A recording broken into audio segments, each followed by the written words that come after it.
Bien, ya estamos con el defensor del pueblo, Walter Gutiérrez, quien ha tenido la deferencia de darnos una entrevista, al menos telefónica, para hablar del papel tan importante que ha desempeñado la institución de la cual él hoy está a cargo a lo largo de, desde que se fundó, desde que se creó esta institución.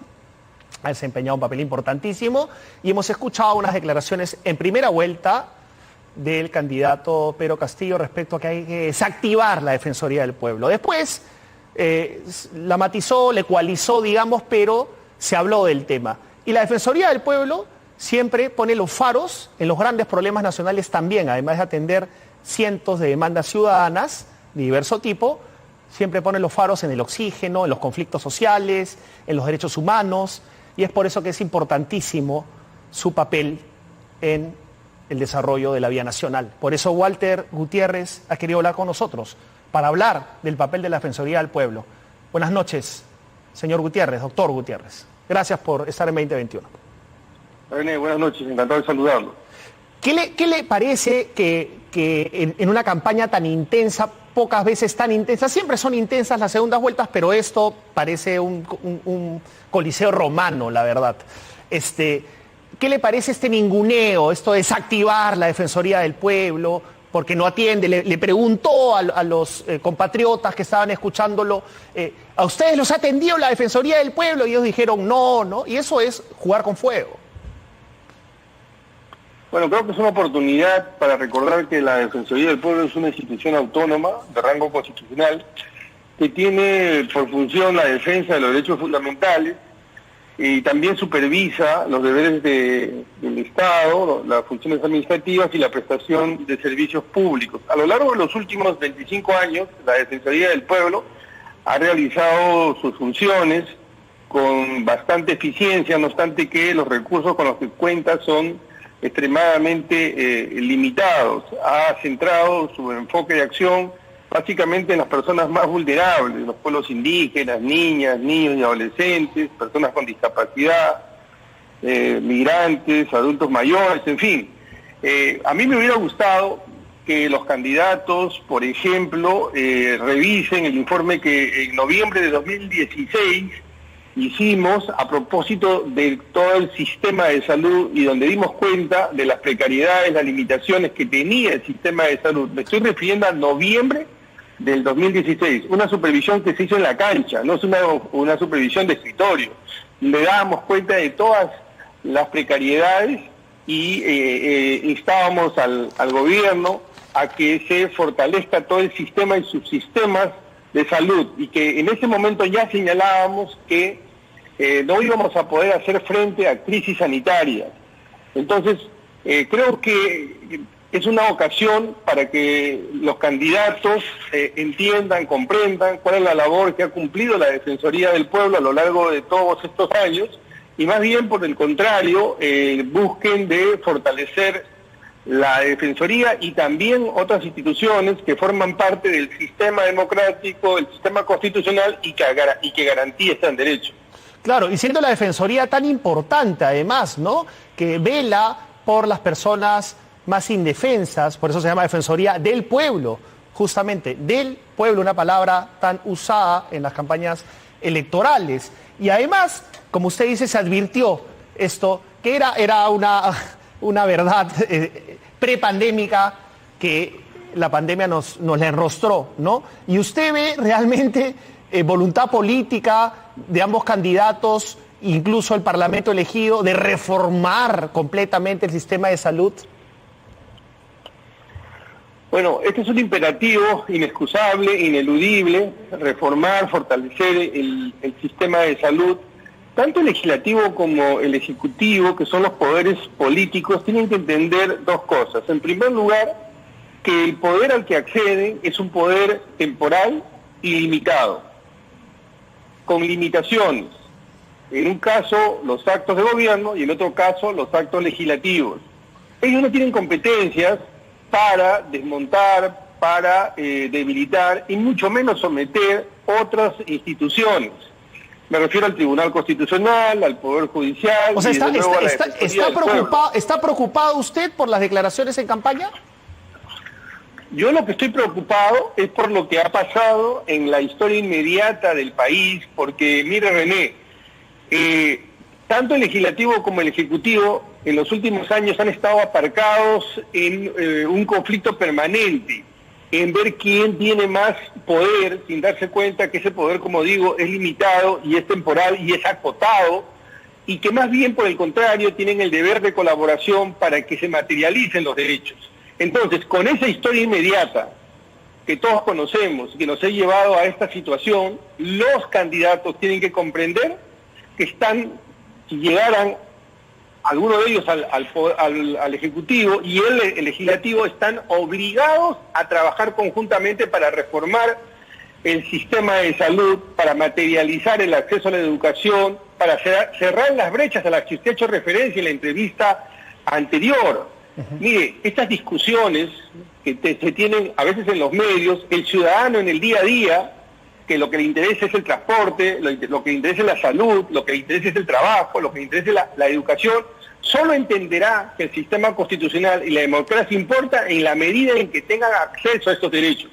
Entonces sí me preocupa que los candidatos no entiendan a qué están accediendo, es decir, tanto en el Ejecutivo como en el Legislativo. El acto legislativo tiene límites y los actos de gobierno tienen límites. De acuerdo. El problema es que las opiniones que usted da no son vinculantes. No sé si para usted eso es un problema. Tal vez es parte de la naturaleza justamente de la Defensoría. A ver, distingamos. En primer lugar, es verdad, las recomendaciones, las exhortaciones, los informes que hace la Defensoría no son vinculantes. Y ojalá fueran atendidos. Porque, por ejemplo, en abril, o sea, hace un año, del 2020, nosotros hicimos un informe sobre el oxígeno. Hace un año, donde hablábamos de las brechas del oxígeno, donde hablábamos la ausencia de información y sin embargo nadie le hizo el caso suficiente, nadie prestó la debida atención.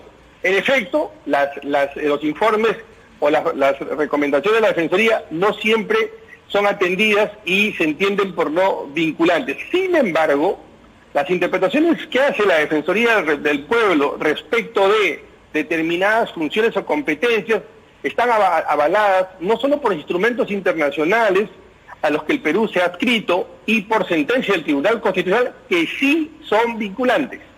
La división de poderes y la limitación de las competencias y la obligación de cumplir con la garantía de los derechos fundamentales sí son vinculantes. No porque lo diga la Defensoría, sino porque está en la Constitución, lo ha dicho el Tribunal Constitucional y formamos parte del sistema interamericano de derechos humanos que también se ha pronunciado en la misma línea.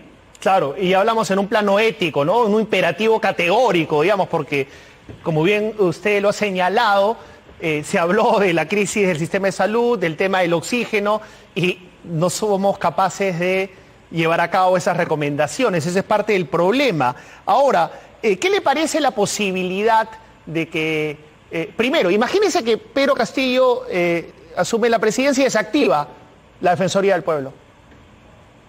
Es que esa competencia no está en el Ejecutivo. Pero el Congreso, no es posible, el Congreso se pone de acuerdo. El Congreso tampoco lo puede hacer si es que no reforma la Constitución.